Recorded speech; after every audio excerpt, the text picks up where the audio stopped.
আসসালামু আলাইকুম গাইস, কেমন আছেন সবাই? আশা করি সবাই ভালো আছেন। আমি আলহামদুলিল্লাহ অনেক ভালো আছি। তো কথা বলছিলাম দুবাইয়ের ভিসা নিয়ে।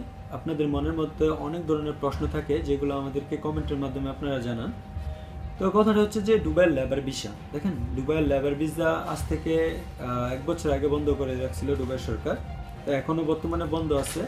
তবে দুবাইয়ের ট্রান্সফার ভিসা কিন্তু চালু আছে। দুবাইয়ের ভিসাটা ট্রান্সফার হইতেছে। আর দুবাইয়ের কোন স্টেটের মধ্যে ট্রান্সফার হইতেছে, অ্যাকচুয়ালি যারা শারজা আছেন, শারজা থেকে শারজার মধ্যে ট্রান্সফার হইতেছে না, ভিসাটা ট্রান্সফার হইতেছে শারজা থেকে দুবাইয়ের মধ্যে, আজমান থেকে দুবাইয়ের মধ্যে, মানে দুবাইয়ের মধ্যে এক কথায় ভিসা লাগতেছে, ভিসা ট্রান্সফার হইতেছে। আপনি চাইলে অন্য স্টেট থেকে ভিসাটাকে ক্যান্সেল করে কিন্তু দুবাইয়ের মধ্যে লাগাতে পারবেন কোনো সমস্যা ছাড়াই। এছাড়া যারা ভিজিটে দুবাইয়ের মধ্যে আসতে চান, আপনারা চাইলে ভিজিটে দুবাই আসতে পারবেন। ভিজিট এখনো চালু আছে, তবে এখন ডিপোজিট দিয়ে আসতে হয়, যার কারণে ভিজিটের টাকাটা একটু বেশি খরচ করতেছে আর কি। তবে ভিজিটে এসে আপনি লেবার ভিসার মধ্যে কনভার্ট হতে পারবেন না, আপনি চাইলে পার্টনার ভিসার মধ্যে কনভার্ট হতে পারবেন। আপনি চাইলে দুবাইয়ের মধ্যে এসে বিজনেস করতে পারবেন। যে কথাগুলো আমার প্রত্যেকটা ভিডিওর মধ্যে আমি আপনাদেরকে বলে থাকি। যারা ভিজিটে আসতে চান তারা খুব শীঘ্রই ভিজিটে চলে আসেন।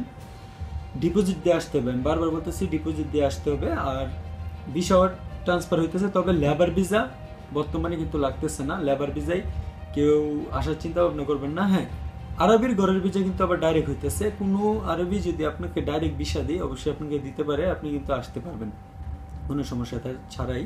তো ভালো থাকবেন সবাই, সুস্থ থাকবেন। যদি ভিডিও ভালো লাগে ভিডিওতে লাইক করবেন, কমেন্ট করবেন, সাবস্ক্রাইব করতে ভুলবেন না এবং ভিডিওকে লাগে শেয়ার করে দিবেন। আসসালামু আলাইকুম।